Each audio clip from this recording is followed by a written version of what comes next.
Buenas noches, nosotros les vamos a exponer el tema número 16, tema la quiebra. Mi grupo está conformado por Fran González, Infante Somalí, Peña Juan y mi persona, Yemayari Mejías. La palabra quiebra, según el diccionario de la Real Academia Española, significa la ruptura o abertura de una cosa.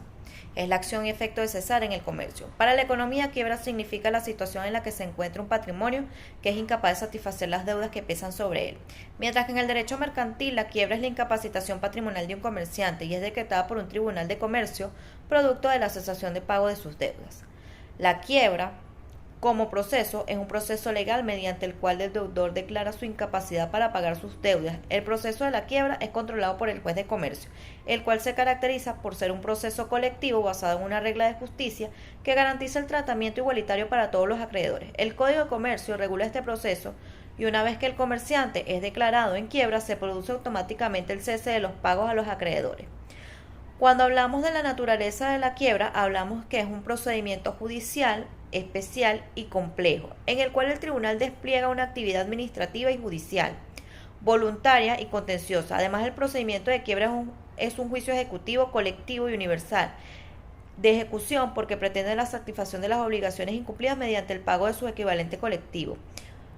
Colectivo porque todos los acreedores y cualquiera que sea su clase y la situación de su crédito son atraídos al proceso, y es universal porque dicho proceso tiende a la realización de todos los bienes integrantes del patrimonio del deudor.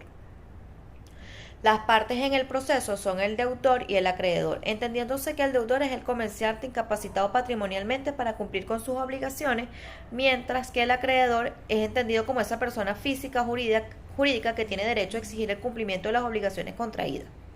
El proceso ordinario se refiere a los juicios regulados por el Código de Comercio, destacándose el juicio de atraso y el de quiebra, el juicio breve y el juicio abreviado, establecidos estos en el Código de Procedimiento Civil. Los órganos en el proceso son personas físicas al efecto nombradas y constituyen elementos mediante el cual el proceso opera y se desenvuelve doctrinariamente. Existen diversas denominaciones a la composición de los órganos. Por ello, siguiendo a Galgano y a Garrigues, los órganos se clasifican en órganos de jurisdicción, que es el juez de quiebra, para nosotros el juez mercantil; órganos de administración y representación, que conforman los síndicos; los órganos deliberantes de la Junta de Acreedores; y el órgano de contralor es la Junta de Vigilancia. Ahora los dejo con mi compañero Fran. Buenas tardes, mi nombre es Fran González y hoy le vengo a hablar sobre la quiebra en el Código de Comercio venezolano. ¿Qué relación guarda el activo y el pasivo en el estado de quiebra? La relación que guarda el activo y el pasivo no son favorables, ya que el activo de la empresa, por encontrarse en estado de quiebra, es muchísimo menor que el pasivo, porque es la deuda que la misma posee. En el artículo 928 del Código de Comercio establece cuál es la declaración de los pasivos cuando la empresa se encuentra en estado de quiebra. Diferencia con el atraso. En el Código de Comercio establece que la diferencia entre la quiebra y el atraso es que cuando una empresa se encuentra en atraso, puede solicitar como parte de buena fe se le extienda el pago antes de declararse en quiebra. La quiebra, como estado de hecho y de derecho, es la narrativa del suceso que dio para que la empresa se declarara en guerra y en quiebra. Y en el derecho es el Código de Comercio y el Código Civil los cuales rigen cuáles son las fórmulas para que la empresa sea declarada en quiebra y la misma pueda a su vez retomar sus funciones. La necesidad que tiene una empresa de declararse en quiebra es la facilidad que tiene de reorganizarse para cancelar sus deudas sin necesidad de suspender sus operaciones. La quiebra a solicitud del deudor está establecida en el artículo 926 de nuestro Código de Comercio venezolano. El deudor puede solicitar el estado de quiebra. El deudor manifestará en dicho escrito un balance general, una memoria razonada de las causas de la quiebra. La quiebra por demanda de uno o varios acreedores, en el artículo 936 del Código de Comercio, establece que dicha demanda debe ser realizada por los acreedores, los cuales explicarán ante el juez las circunstancias que dieron lugar a declararse en estado de quiebra. ha sido toda mi exposición. Que tengan feliz tarde. Los dejo con mi compañero. Gracias. Buenas tardes, mi nombre es Omar Infante y me corresponde exponer el tema número 16 que hace referencia a la quiebra en el derecho mercantil.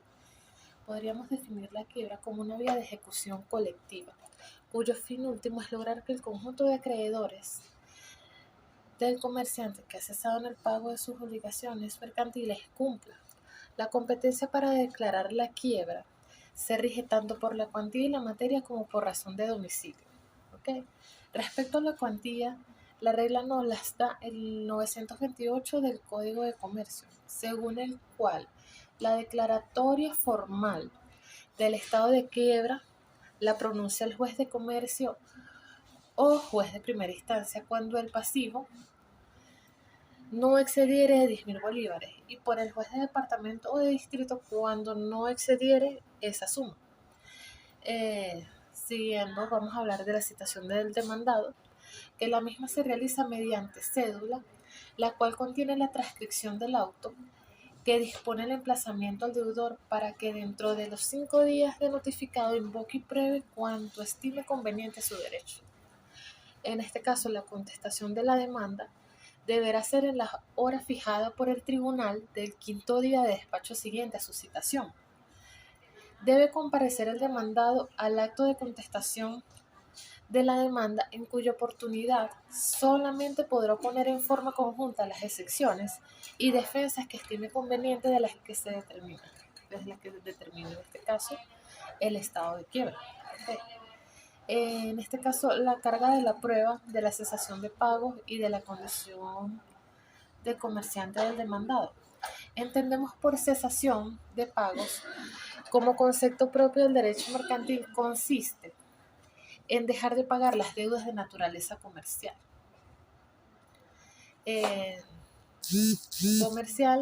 Vencidas y exigibles entre nosotros. Se requiere hacer la distinción con la suspensión de pagos. En este caso, el comerciante que no estando en estado de atraso, según el título anterior, cese en el pago de sus obligaciones mercantiles, se halla en estado de quiebra. Buenas noches, mi nombre es Juan Francisco Peña. Yo les vengo a hablar un poco de diferentes temas. Tema número 1, el desistimiento. Se define como un acto unilateral del demandante, en cuya virtud finaliza el pleito sin necesidad de esperar que el proceso concluya. Tenemos su base legal en el artículo 263, 265 y 266 del Código de Procedimiento Civil venezolano. Lapso de las pruebas. Es aquel lapso en un proceso judicial o administrativo en el cual las partes pueden promover y evacuar sus pruebas en el tiempo determinado expresado por la ley. Pruebas admisibles.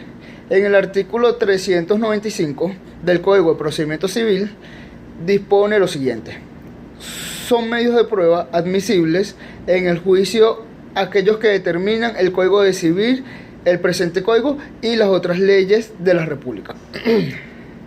Partes de la sentencia. La sentencia consta de 3 partes. Parte narrativa. En esta narra los hechos ocurridos en el proceso, los alegatos realizados por el actor y modo, tiempo y lugar de los hechos. Parte emotiva. El juez valora lo aportado por las partes a fines de dictar veredicto y señalar con fundamento la decisión que tomó.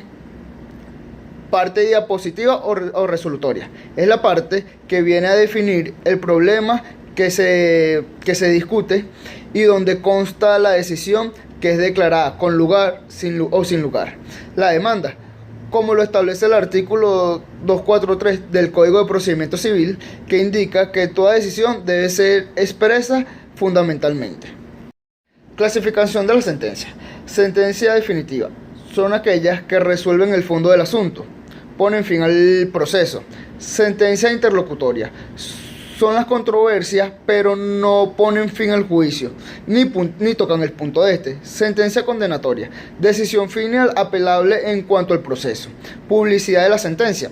Las sentencias definitivas se publican agregándose al expediente en el cual se da constancia del día, hora que se haya realizado esta publicación.